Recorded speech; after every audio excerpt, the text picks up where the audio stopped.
my beloved Boss Mike Cervera.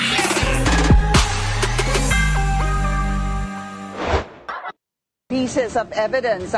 And mga kababayan, 181 pieces. Alin ang 181? Oo, minalit ito ni Sara, mga kababayan. 181 pieces of evidence ang hawak ng ICC laban kay dating Pangulong Rodrigo Duterte. Pero minaliit yan ng kanyang anak na si VP Sara Duterte. Ang detalye sa... Kita nyo mga kababayan, 181 pieces na ebidensya na hawak ng ICC, mga kababayan, abay minaliit ni Sara. Di mo ba minamaliit ni Sara? Bakit kaya? Paanong hindi mamaliitin, mga kababayan? 181 lang yan eh. Yung sa kanya, mga kababayan, libo-libo. Libo-libo kasi, kaya minaliit lang ni Sara.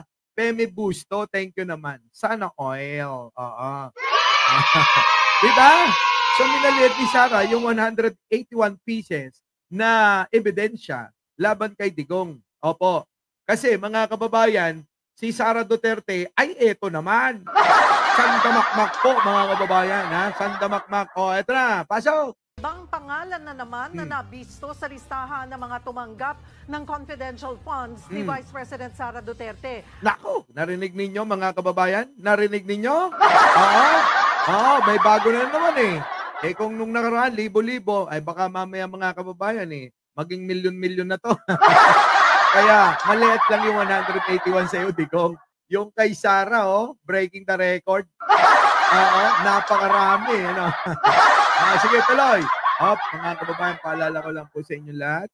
Bago po tayo magtuloy-tuloy, sana'y nakapag-like na ano po, ang lahat. At sasabay na ako dahil hindi pa nga pa pala ako nakakapag-like. Sabayan nyo na po ako mga kababayan. Ha? Galaw-galaw na tayo. Galaw-galaw, baka pumanaw. Baka maunahan nyo pa si Digong. Si Digong mga kababayan no? Nakakatawa si Digong ngayon. Oo. Wala na, hindi na nila alam kung anong mga gagawin nila. Naku, may ads pa. Pero magla-like lang naman ako. Ayan, nakapag-like na ako. Meron na ho tayong nakatala rito na 231 na nag-likes. At ang nanonood po sa atin ay mag-1,000 na, no? Oo. Happy holiday nga pala dahil holiday dito sa Pilipinas. Ewan ko lang ho sa lugar ninyo. So eto na. Balikan na natin. Ano naman tong drama? Team Grocery naman. Team Grocery, mga kababayan. Pasok, Sara! May mga kakaibang pangalan na naman na nabisto sa listahan ng mga tumanggap ng confidential funds ni Vice President Sara Duterte. Grabe, may mga nadiskubre na namang mga kakaibang mga pangalan na tumanggap sa confidential fund ni Sara Duterte. Walter Lazaro, bagong subscriber daw. Salamat po. Di ba? Sino-sino yan? Bukod sa mga naunang katunog ng chichirya at prutas, meron naman ngayong Team Grocery na kapangalan ng si Marian Enriquez. Grabe, no, mga kababayan. Ibang klase talaga si Sara. Matapos sa mga chichirya, matapos sa mga gang, matapos sa kung ano-anong mga pangalan, eto na naman, Team Grocery daw, mga kababayan, ang ginamit ni Sara para makakulimbat ng sandamakmak na pera. Sandamakmak, mga kababayan, pasok. Bukod kina Mary Grace Piatos, Miggy Mango, Jay Camote at Xiaomi Ocho, merong dagdag na pangalang inilabas na umano'y nakatanggap ng confidential funds mula sa opisina ni Vice President Sara Duterte. Sina Beverly Claire Pampano. Nako, grabe. Ito ang mga pangalan, mga kababayan. Mga nakatanggap umano ng confidential fund ng OVP. Beverly Claire Pampano, Miko Harina, Patiting,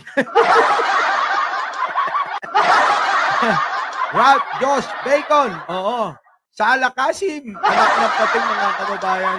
Kakaiba to, yung mga tinda ito ng mga mangingisda.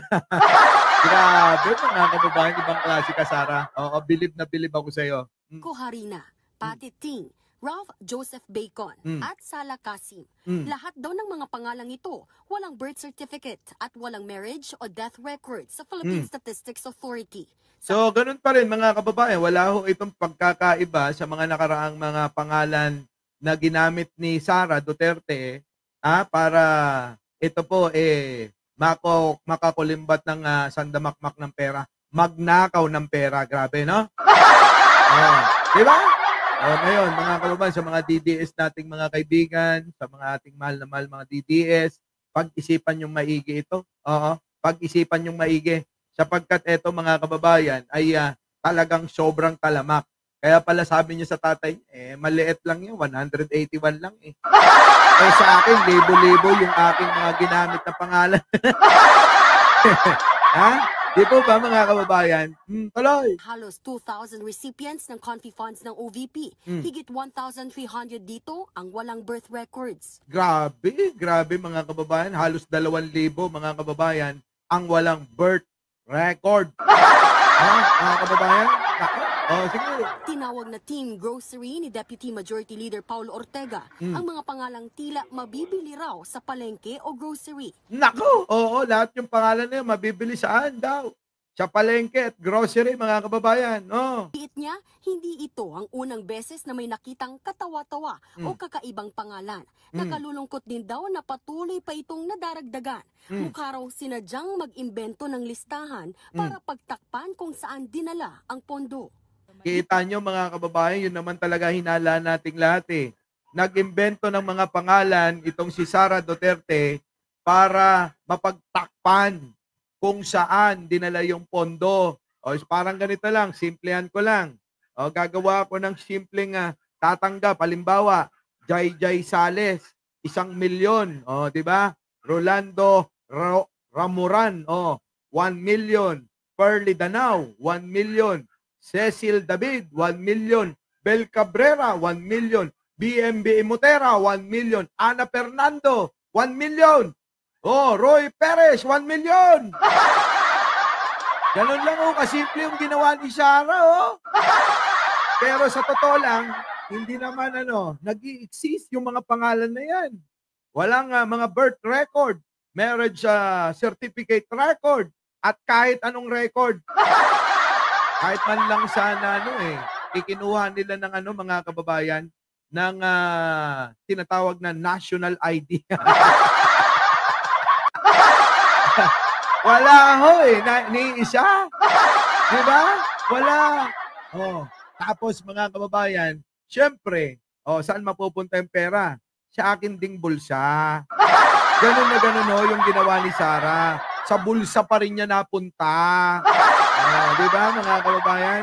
So ngayon, mga kababayan, pansinin nyo naman, pansinin nyo, sa mga ganitong mga pagkakataon, mga kababayan, banat ng banat, yung mga nasa kabilang kampo.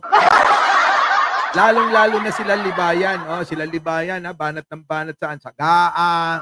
GAA ng GAA, mga kababayan pinagpipilitan nila yung GAA.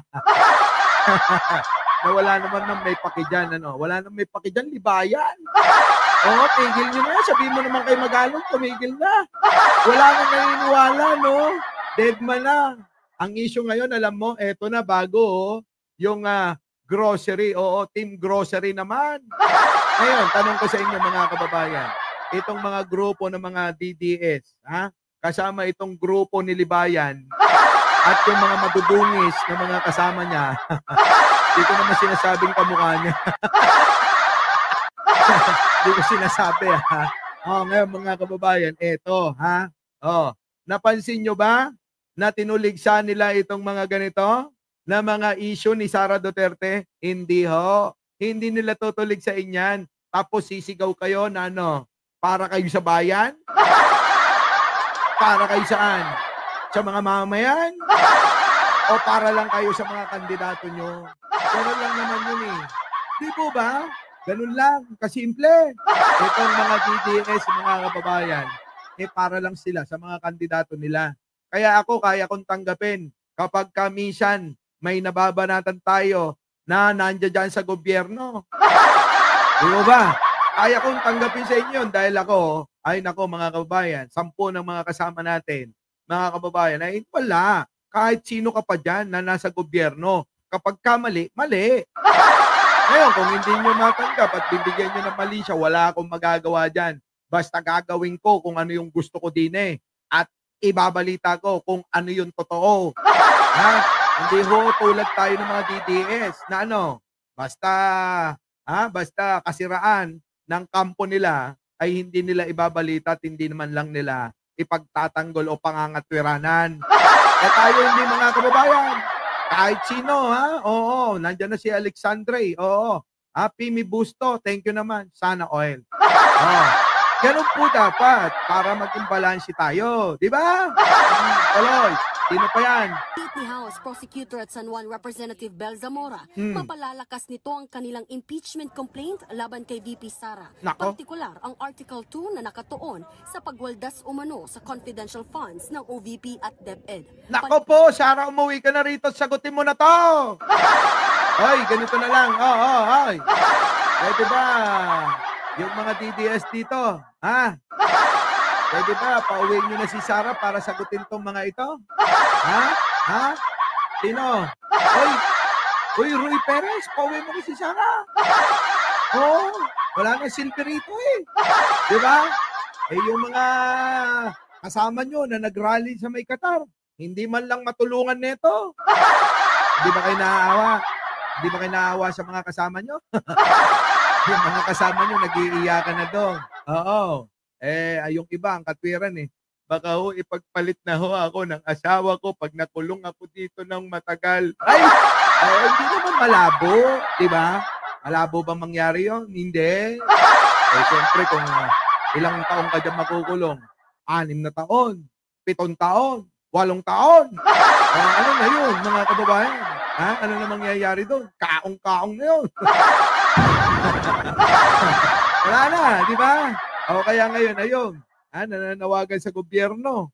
Biruin mo, nananawagan, pabagsakin ng gobyerno. Nung makulong doon sa Qatar, nananawagan sa gobyerno na gustong pabagsakin nila. Saan kayo nakakita ng ganyang klaseng pag-iisip, mga kababayan? Wala, mahina. Tuloy. Liwanag pa ni Zamora.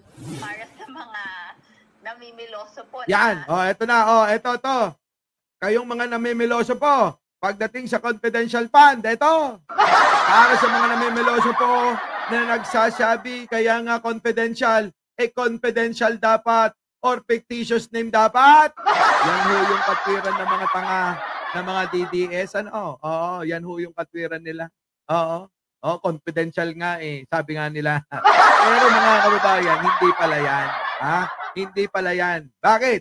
Kasi kailangan pa rin isubmit yung mga totoong pangalan. Ilagay nyo sa isang malaking envelope dahil napakarami niyan. Ang daming tumanggap na pangalan na hindi natin na kilala. So, isasubmit nyo pa rin yung totoong pangalan sa COA. Ganun pala yun. So, ngayon, ipapasok nyo yung mga pangalan doon sa isang envelope. O, eto na, COA yung totoong mga pangalan yan. Ganun pala. Kaso ginawa ba ng kampo ni Sara? Hindi! Dahil ang kanyang hangarin ay magnakaw lang ng pera sa kaban ng bayan. At tayong mga Pilipino ang ninanakawan. Diba? Tuloy. Nagsasabi, kaya nga confidential, confidential dapat or fictitious names dapat. The use of fictitious names for confidential funds is not automatically legal. As in fact, kita nyo, narinig ninyo, hindi otomatikong legal ang ang paggamit ng mga fictitious, ng mga alias para gamitin dyan sa mga confidential funds. Sabi din the use of fictitious name for confidential funds is not automatically legal. As in fact, there are guidelines that the officials have to follow. Yan sinasabi dito. Nino? Ni Representative Bel Zamora ng San Juan. Congressman namin yan. Di ba? Galing eh. Tuloy. there are guidelines that the officials have to follow. Tuloy-tuloy naman ang paghahanda ng prosecution para sa impeachment trial. Katunayan, nagsagawa na sila ng mock trial para sa paglilitis na inaasahang sisimulan sa July 30. Pati ang Malacanang. July, mga kababayan, July 13 talaga mag-uumpisa. Abril na ngayon. Oh, Abril, Mayo. Oo. April.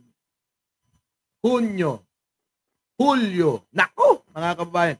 Hulyo. O, so, 4 na buwan. Abril, Mayo, Hunyo, Hulyo.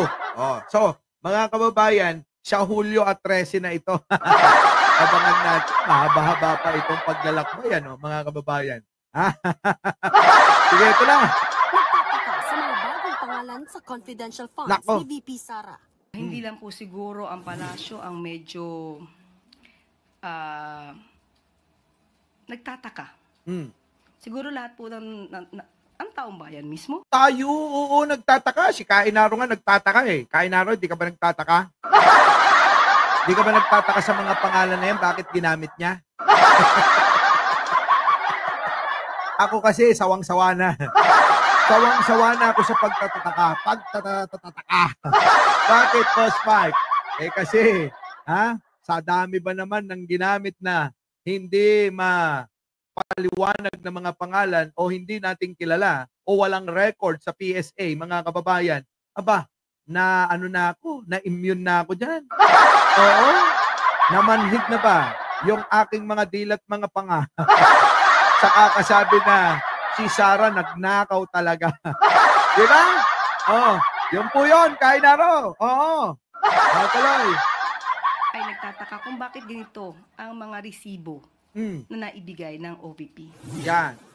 Sa kabila niyan, ipinauubayan na ng palasyo sa Kamara at Senado ang pag-iimbestiga tungkol dito. Oo naman, dapat ganun. Oo, wag na kayong makialam. Oo, wag na.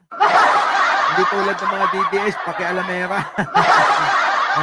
Mga pakialamera, mga kababayan eh. Oh, eto na. Isa pa. Oh, eto na mga kababayan. Ano mangyayari ngayon? Naku po. Mas matindi to mga kababayan. Lalakas palalo ang kaso ng kanyang mga kababayan ng kaso ni Sara Duterte pagdating doon sa harap ng mga senador na lilitis sa kanyang kaso na pandarambong pagnanakaw at kung ano-ano pa. Our beloved Boss Mike Severa.